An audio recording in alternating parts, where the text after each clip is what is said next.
I tell you, nothing like a good stretch before we start talking about games today. Hello, ladies and gentlemen. It is me, Connor, here to talk more about games or something like that. Whether you're a new, secondary, third, fourth, fifth, sixth, seventh, eighth, ninth, 10th listener, I honestly don't even know at this point. The numbers have been all over the place, and quite frankly, I'm too tired to really notice and or care. Or if you're even just an alien listening from the galaxy, you're tuning in to hear me talk about video games, so I'd say that's enough of a hoot and a holler. Let's get right into it. Now, people, what have I been doing? Well, that's actually an excellent question, so as per usual, let's start out with what I've been up to. So, not really too much more out of the ordinary, usual gotcha game addiction, Star Rail, ZZZ, a little bit of FGO. Not really. I mean, just been logging on getting dailies, but that's about it. That's what I would say if I was, but I'm really not. Made it a bit farther, my Oblivion playthrough, more Fighters Guild stuff kind of happening over in Anvil.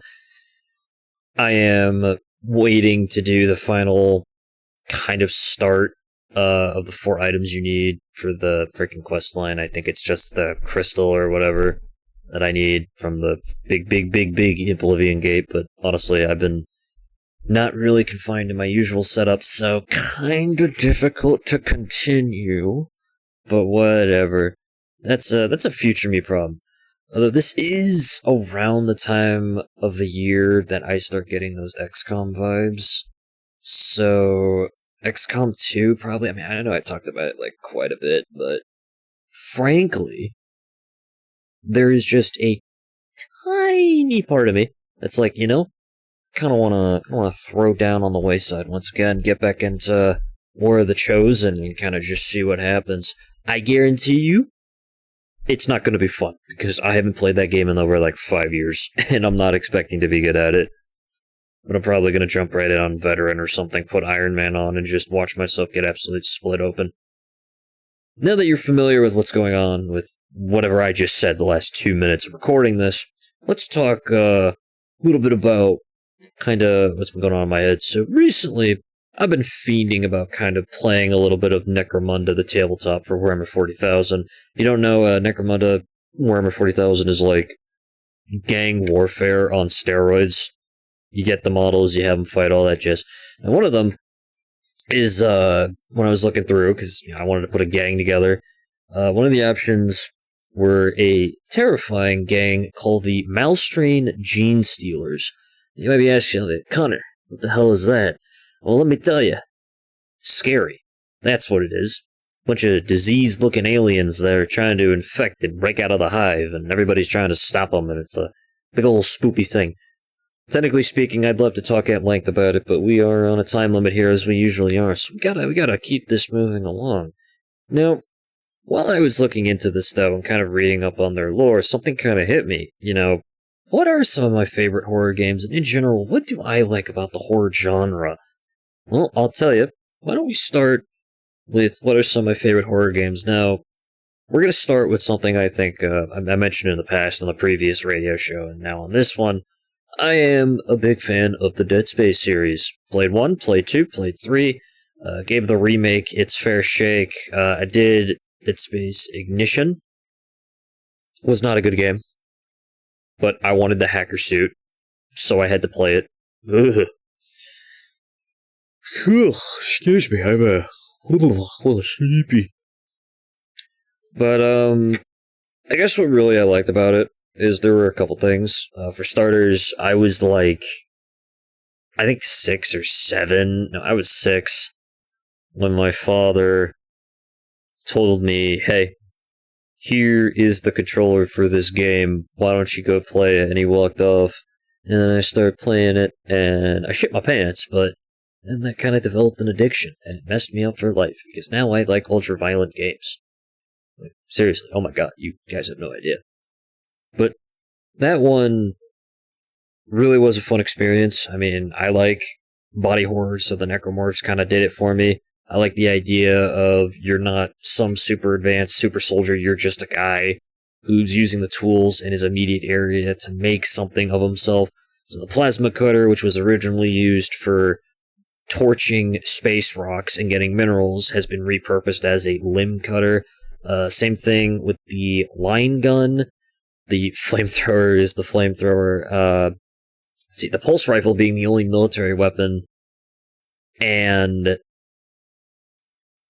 it kind of having that really weird, what is it, like the 360 gun shoot mode in one. I didn't understand what that was, but I had a lot of fun with it. The hunter chase sequence was really fun. I enjoyed shooting my pants the first time the Overmind showed up. Then I kind of replayed it recently, and I'm like, yeah, this is fun to play. The second one, kind of a bit of a shift in the direction, more action-y on the horror side, but there were quite a few additions that I liked, particularly the improved the space movement that was improved tremendously. That was something that I genuinely enjoyed because it meant that I didn't have to do a really clunky, alright, just gotta aim at this next section and watch as Isaac proceeds to space out to the other side for 8 seconds. But, yeah. Also enjoyed some of the newer additions. The Rivet Gun was kind of fun, but They also added that multiplayer mode, which was pretty goofy, but fun nonetheless. Then Dead Space 3 sort of showed up, and that one, honestly, I mean, there's not much I can really say about it that hasn't already been said, but it is fun with co-op people. Other than that, it wasn't my cup of tea. And then Visceral Games got killed by EA, another one lost to the Abyss, which was really sad. But I digress, that's one of my favorites. Another game series that I really enjoyed was the Outlast one. Sort of similar situation, you're not a soldier, you're just a guy. But instead of having a way to fight back, you are 100% defenseless against the asylum patients at Murkoff.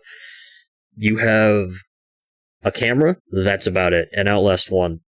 And honestly, being an investigative journalist who's investigating this asylum that has gone under disrepair and everybody's losing their damn minds, not so great.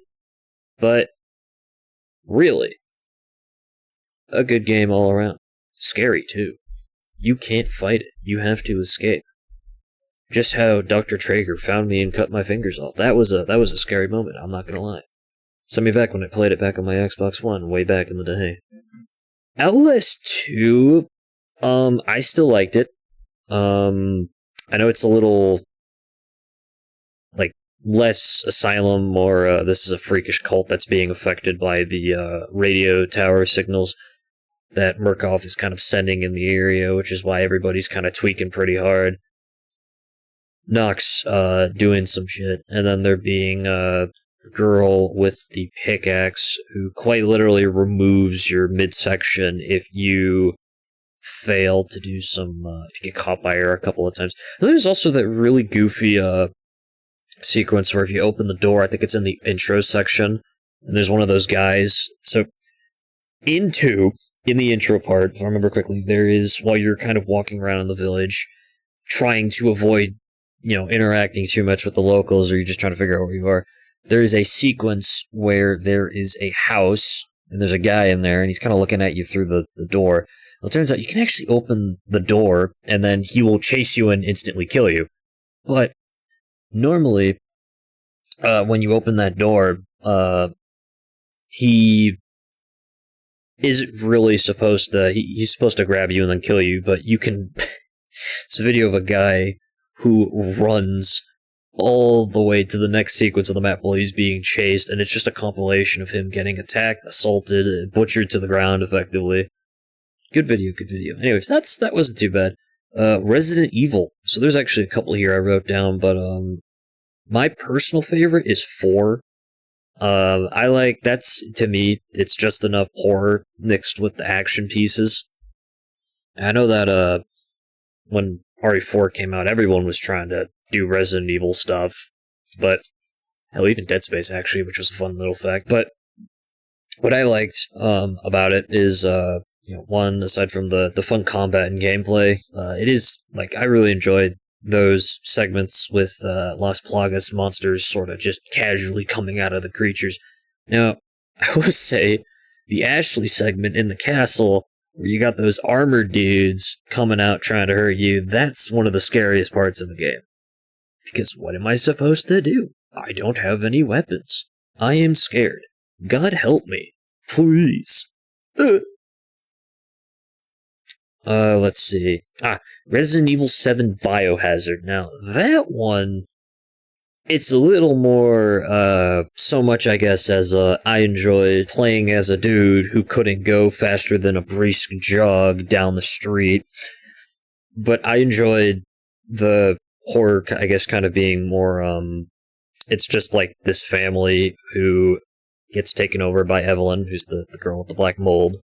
And it's a sequence of individuals getting caught and people go missing, and then you're one of the people, and she wants you to be her daddy or some weird crap. And there's just all that, like, kind of scary stuff that comes with it of, oh god, I'm in a house. Why is it that this damn house is literally like the Resident Evil mansion? Oh my goodness gracious, would you look at that? Jack's coming for me, and he's got a shovel. I still remember the damn opening sequence, where you're tied down to the table, and you have to get your way out. If he finds you before you get the key, and then you're trying to run back, he will actually break through the damn wall to the escape room, come out, and be like, where you going before dinner, boy? That, or he breaks the damn table, which is another funny sequence. And then the one that kind of scared the shit out of me was when he grabbed me from escaping down into the crawl space, cut off my leg, and then introduced me to the healing item, which I then used to reattach my leg. Yeah, I'm not even going to question that. Another one, though, that I enjoyed playing was the RE2 remake. I played that one with my uncle, and we never actually played the original 2. I've only ever seen people play it, but it was kind of cool to see the sequence of Leon kind of running around inside the police station while Mr. X gonna give it to you. Yep, that's another certified classic right there. Going to turn off the, not really turn off, but actually turn on the fire extinguish water gopher over the helicopter, so that way you have Mr. X show up and then he tries to hurt you. I think there's an achievement for actually shooting off his hat, but honestly, it's been so long and I was just passing the controller around, so I don't remember it too much. Now, this one, I do remember. This next one, in the Resident Evil library, Resident Evil Codename Veronica. That's one of the only original games that I very, kind of like vividly remember. I did play I think it was Umbrella Chronicles as well, which was the rail shooter, which had that segment. But I was a very big fan of the Veronica virus and kind of how all the crazy stuff it did in the context of the game. Because, I mean, it's like, oh man, oh, look at that, it's Veronica. And then, oh geez, that's a penis thing coming out of her. Oh god, scary. Shoot her with the big rocket launcher so she doesn't do a thing. Bad. Icky. Another game that I've enjoyed my time playing was Alien Isolation. That one, while they do give you firearms and a flamethrower and, you know, ways to defend yourself, I always considered those more to be tools. And you might be asking yourself, why is that? Well, it's because that game has probably one of the most well-defined monster AIs I've ever seen in a game, because the alien gets more and more frisky with you as time goes on. So let's say I burn it with a puff of fire the first time. Okay, you know, it's scared of that, so it runs off. Second time, third time, fourth time, it starts to build up the tolerance until eventually it's like you gotta empty an entire canister. And on higher difficulties, ammunition, already exceedingly rare in a survival horror game, becomes non-existent. I remember, it was getting smart to the noisemaker, so I had to throw a flashbang at it to run past it, but it ended up finding me. It also just, it's so damn scary, I'm telling you, when it finds you. But that's more cinematic, I guess, and also ambience, environmental. Now, there are moments where you can actually get it to go after enemy humans, which is handy. So that way I don't have to worry about stuff, but meh. Now, the other game on my lineup here would be Soma.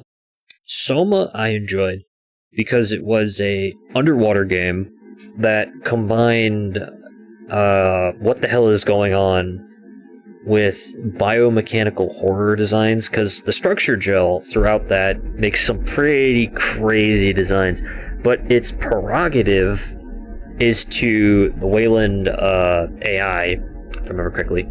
Its entire purpose is to keep like the people alive. So you're like going through and there's people hooked up to lung machines and individuals get mutated into like these really weird designs. Robots think they're humans. I remember there's just one guy who's like it's a robot with this big red eye that tries to chase you outside of the station itself. And the main thing it kind of goes, it's like, oh damn, I'm so parched, I need some of that structure gel. Now you, being the tasty main character in that game, end up having a situation where he wants to suck you. Didn't mean that in a sexual way, but it kind of came out like that. And it's not good. It's not good. He drinks you. Slowly. Essentially. And it hurts.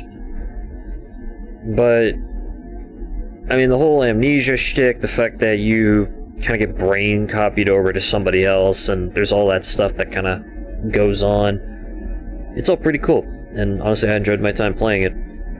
The last one I have actually written down right here is the original Evil Within. That was, I believe, Capcom's sort of swan song to the Resident Evil series at the time, or at least it took a lot of inspiration. Didn't mind it too much. I enjoyed it. It's like kind of neat because the entire environment is based off of this like mentally unstable psychiatric patient, or well, he was a psych patient, but he became very well renowned for very interesting brain techniques as a psychiatrist, until eventually during the program people end up killing him and they use his brain as a base for it, and then it kind of just gets out of hand from there because it starts spilling into reality, and then you get dragged into it and stuff's just all over the place. So pretty crazy on that side, but you're just kind of going around this pale imitation of the world as everything around you is going to hell. And it's just like, oh, gee whiz.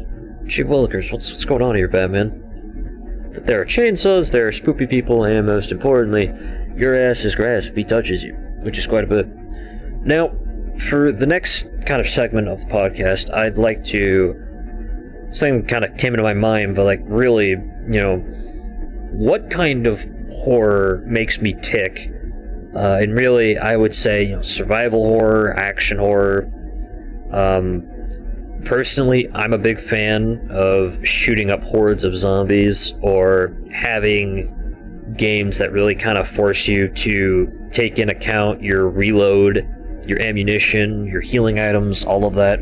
So I think that's why I like Resident Evil 4 so much, is because on top of, you know, you having cool melee options and the ability to fight back reasonably, there's still the survival horror aspect of, okay, this is my suitcase. Can I fit the RPG in the suitcase? And yes, I am going to fit the RPG in the suitcase, because God himself cannot stop me from expressing my Second Amendment right against everything that Sadler throws at me, which is like the entirety of this small village that got infected. And it's really sad, but at the same time, shotgun go burr. Now fortunately, Ashley also exists, but that's not my point. I mean, technically speaking, it's really just anything that kind of scratches that itch, although I will, like, disclaimer, horror's not, like, my go-to genre, but if I had to play something, you know, something along those lines is great, which I think honestly made the Dead Space remake as well so great for me, is, you know, horror, but I got guns. Well, tools, and tools does stuff. So, for this next segment, I think this is like a purely subjective thing, but what makes a hypothetical horror game, you know, what kind of makes it good? And to me, kind of like how my design philosophy with Gothic Knight Sins of Icor, there were three kind of big things that I would say really make a game, you know, how it is. So, atmosphere, monster presentation, and gameplay. And I think you could say a lot of things, but to me, that's like the holy trinity of what makes a horror game great. So let's kind of start with atmosphere. So like, what examples kind of come to mind? Well, for starters, Dead Space. The opening of the first game is you're on a ship sent to investigate why the USG Ishimura is not responding to you. Just 1,000 people on the ship, dead silent. Aegis 7, I believe, the colony underneath, also quiet. And you're just a motley crew of individuals, an engineer who volunteered for the job, to go investigate why the ship kind of is the way it is. So you get inside, nobody's there. It looks like everybody's just left in a hurry. You're in the... whatchamacallit? You're inside of, like, the visitor center, or, like, the area before that. And you run a diagnostic to get the ship back up and running, and then the power goes out.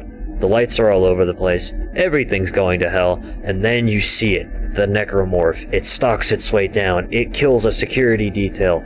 And then you just start freaking running, and they're chasing you, and you're in the elevator, and then opens the elevator, and it gets absolutely muddled and destroyed and butchered and bleh. But that's a great start. And I really like that. That's a great way to start the atmosphere. And then it's just the world itself with all the crazy stuff. You know, humanity's dying, so it's like it's reflected in the world. I digress. Resident Evil was another example. I feel like in every kind of Resident Evil game, you know, let's see, ones I played, so 4, 5, 6, 7, newest one came out, and then there's also that other one. It's always presented as, you know, something has gone terribly wrong. I gotta investigate what's going on here, or zombies, and everybody's burning, and stuff's going all over the place. That. Now, another piece of atmosphere, Clock Tower. Now, Clock Tower is this really old Japanese horror game where you are a young girl who gets adopted by this mysterious figure and a bunch of other girls as well. And you end up in this house, and like the first opening sequence is like girl, the person who his assistant, the guy who adopted you, is like, I gotta go fetch the person. So you're like, I should go investigate. And then you go investigate. And then the next thing you know, you see your friend get chased by a butler with big pair of scissors. And I just think that's spoopy. It's really scary. So, atmosphere naturally makes up a good chunk of it, but what about monster presentation, right? You can't have an excellent piece of gameplay without the monster. Well, got a couple of examples here. Pyramid Head, Silent Hill 2. Right? I've never actually played a Silent Hill game, but from the footage I've seen, and just kind of based off of everything that happens in the town of Silent Hill, seeing the fact that Pyramid Head is, if I remember correctly, the manifestation of the main character's kind of sins and guilt and all the stuff that kind of comes with that, and the fact that it's actively committing sexual assault against one of the monsters, it's definitely a bit of a fun start. Not to mention, every piece of footage I've seen, like, Pyramid just does not care how much damage you do to it. It just casually goes, man, I'm going for a swimmer, and you ain't worth it. Walks off. .jpg. But that's it's a big scary guy with a big knife, and you don't screw with that.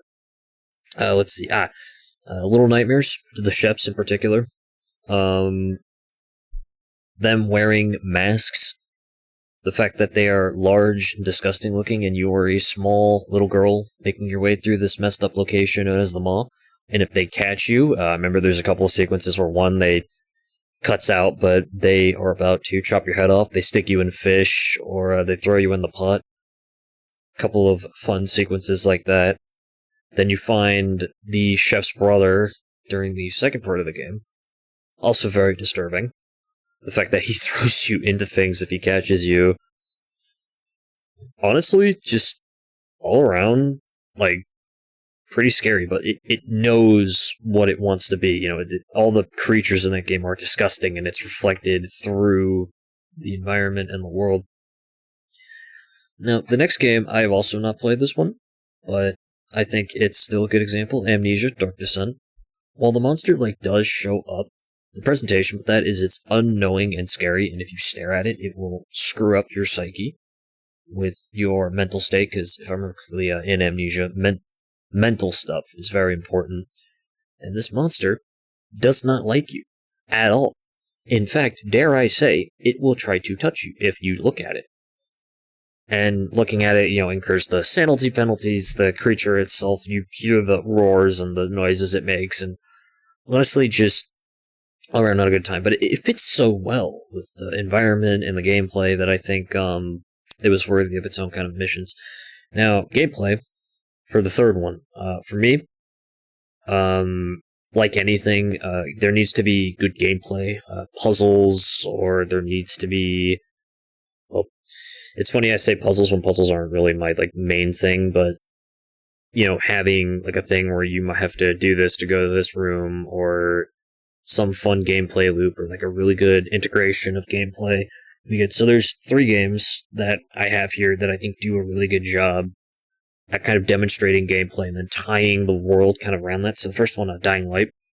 So Dying Light, its entire shtick is you parkour against zombies.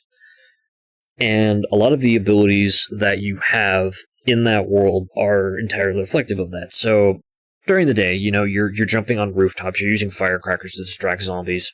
1 or 2 guys, that's pretty easy to do. An entire horde, you are actively encouraged to firecracker to get them to run away, so that way you can very easily set the traps.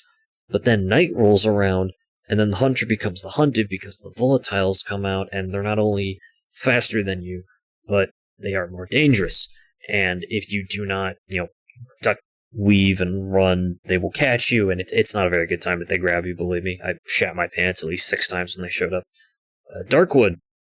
Darkwood I've not played, but again, based off of videos and reviews I've seen, what really I like about Darkwood is it is a very big struggle day in, day out. You have to manually go out of your safe house, you have to find items, and you need to board up sections of the house for night incursions. So it's like, oh crap, I need planks to board up the windows, or do I want to use these planks to make a weapon? Oh gee, I need to survive so I can get more reputation with this one guy, or some equivalent. I'm condensing it down a lot, but honestly, it's just, I really like the cycle of having to scavenge, survive, and kind of go out from there. Now, the final game that I think ties gameplay really well is FNAF, or the first Five Nights at Freddy's. Now, this one I played back in 2014 when it came out. Scary time.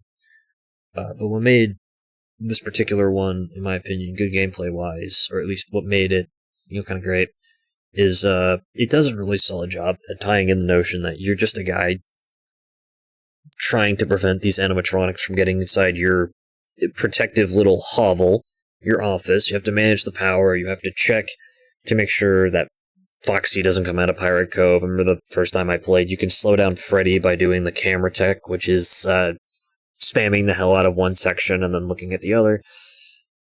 But once you got it down, you're kind of just doing it. If you ever look at a 20-20-20 night, it's pretty gnarly. And then Golden Freddy shows up and he actually breaks the game. That's kind of honestly just my take on what makes a horror game a horror game. Not my usual go-to genre, but, like I said, reading through some materials kind of got me interested in it to kind of talk about today, and I appreciate anyone who decided to listen to this. And as per usual, I'm your host, Connor, and this was Connor Talks Games. Join us next time as I figure out what I want to talk about.